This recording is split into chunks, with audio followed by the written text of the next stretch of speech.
2400 సంవత్సరాల క్రితం అశోకుడు కుమార్తె సంఘమిత్రచే నిర్మించిన ఆది బౌద్ధ స్తూపం అది. అంబేద్కర్ కోనసీమ జిల్లాలోని ఆదుర్రు బౌద్ధ స్తూపం అత్యంత ప్రాచీనమైంది. ప్రపంచంలోనే 84,000 స్తూపాలలో 3 దివ్య స్తూపాలుండగా 3 దివ్య స్తూపాలలో మొదటిది కోనసీమ జిల్లా ఆదుర్రులో ఉండడం నిజంగానే విశేషం. దేశ విదేశాల నుండి ఎంతోమంది పర్యాటకులు ఆదుర్రు బౌద్ధ స్తూపాన్ని సందర్శించడానికి వస్తున్నా వారికి రహదారి కనీస సౌకర్యాలు లేక తీవ్ర అవస్థలు పడుతున్నారు.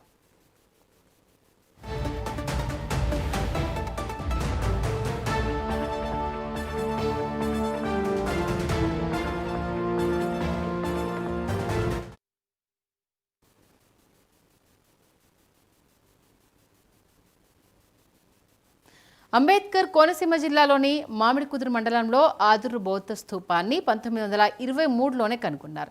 బంగాళాఖాతం నుండి 9.5 కిలోమీటర్ల దూరంలో ఉన్న గోదావరి నది ఉపనది అయిన వైనతయ్య పశ్చిమ ఒడ్డున ఉన్న 2400 సంవత్సరాల పురాతన బౌద్ధ ప్రదేశం ఇది.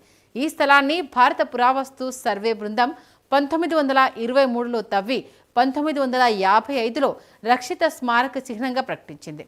ప్రపంచంలో 84,000 బౌద్ధ స్తూపాలు ఉండగా వాటిలో అత్యంత ప్రజాదరణ పొందిన 3 బౌద్ధ స్తూపాలలో మొదటిది ఆదుర్రు, రెండవది రాంచి, చివరిది సారనాథ్లో నిర్మించబడింది. ఏఎస్ఐ కనుగొన్న చారిత్రక ఆధారాల ప్రకారం బౌద్ధ సన్యాసిని అశోకరాజు కుమార్తె అయిన సంఘమిత్ర శ్రీలంకకు వెళుతూ ఆదుర్రులో పునాది రాయి వేశారు. అయితే కొంతకాలం పాటు ఈ స్తూపం గురించి ఎటువంటి ప్రస్తావన లేదు. ఆ తర్వాత ఏఎస్ఐ తవ్వకాల్లో దీని చరిత్ర బయటపడింది. ఈ బౌద్ధ కేంద్రం స్తూపాల అవశేషాలకు, అనేక ఉపస్తూపాలకు, చైత్యాలు, విహారాలకు నిలయంగా ఉన్నందున దీనిని నేటికి బౌద్ధ సన్యాసులు, అనుచరులు మహాక్షేత్రంగా భావిస్తారు.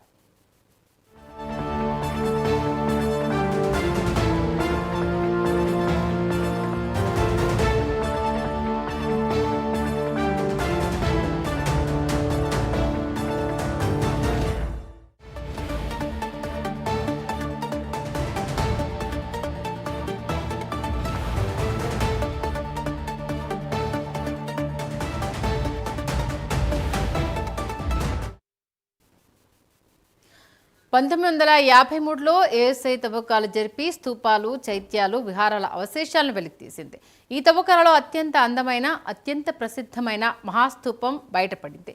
ఇది 17 అడుగుల వ్యాసం కలిగిన వేదికతో ఒక పెద్ద చక్రంలా నిర్మించబడింది. దీని చుట్టూ అయక వేదికలు ఉన్నాయి. ఇవి కార్డినల్ దిశలను సూచిస్తాయి. 55లో ఏఎస్ఐ దీనిని రక్షిత స్మారక చిహ్నంగా ప్రకటించింది.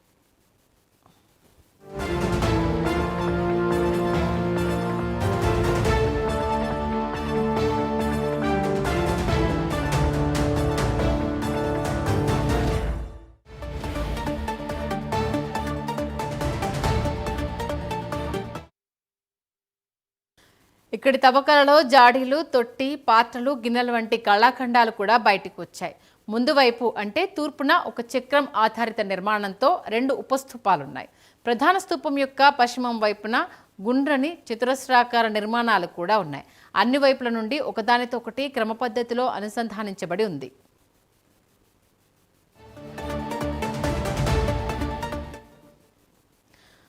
అత్యంత ప్రాచీనమైన ఈ బౌద్ధ స్తూపం అంబేద్కర్ కోనసీమ జిల్లా ఆదుర్రు గ్రామంలో ఉండడం ఇక్కడి ప్రజల అదృష్టంగా భావించారు.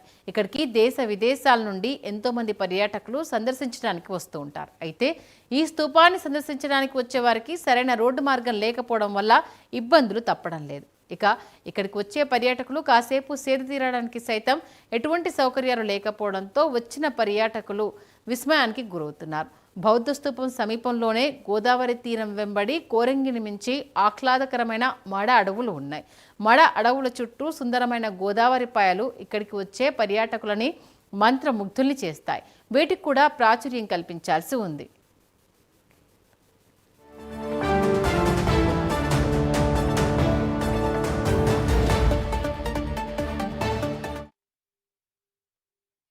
ట్రస్ట్ యొక్క మెంబర్ సెక్రటరీగా పనిచేస్తూ ఉన్నాను. ఆదూరులో ఉన్నటువంటి ఈ బౌద్ధ స్తూపం ప్రపంచంలోనే చాలా ప్రాముఖ్యత ఉన్నటువంటి బౌద్ధ స్తూపం. దీన్ని సామ్రాట్ అశోక చక్రవర్తి కుమార్తె అర్హంత్ సంఘమిత్ర మహాతేరో ఆవిడ వచ్చి ఇక్కడ పునాది రాయి వేసినట్లుగాను అప్పుడు ఆ సమయంలో ఈ ప్రాంతం అంతా కూడా నాగులు నివసించేవారని చరిత్రకారులు చెప్తా ఉన్నారు. అటువంటి ఈ అశోక చక్రవర్తి నిర్మించినటువంటి 84,000 బౌద్ధ స్తూపాల్లో 3 దివ్య స్తూపాలు కాగా మొట్టమొదటిది ఆదూరులో కట్టబడినటువంటి స్తూపం ఆది బౌద్ధ మహాస్తూపం అంటారు దీన్ని. తర్వాత సెకండ్ది సాంచీస్లో కట్టబడింది, మూడవది సార్నాథ్లో కట్టబడింది.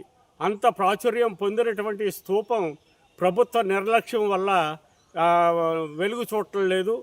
ఇది టూరిజం సెంటర్గా డెవలప్ అయినట్లయితే ప్రభుత్వానికి కూడా ఎంతో వనరులు చేకూరే అవకాశం ఉంది. దీనికి ఆనుకునే వైంతే గోదావరి ప్రవహిస్తూ ఉంది. పర్యాటకులు ఈ స్తూపాన్ని ఇప్పటికైనా కేంద్ర రాష్ట్ర ప్రభుత్వాలు చొరవ చూపి అంబేద్కర్ కోనసీమ జిల్లా కేంద్రానికి 11 కిలోమీటర్ల దూరంలో ఉన్న ఆదూరు బౌద్ధ స్తూపాన్ని పర్యాటకంగా అభివృద్ధి చేస్తే పర్యాటకుల రాక ఎక్కువై ప్రభుత్వానికి ఆదాయం, పర్యాటకులకు ఆహ్లాదాన్ని ఇస్తుందని స్థానికులు చెబుతున్నారు.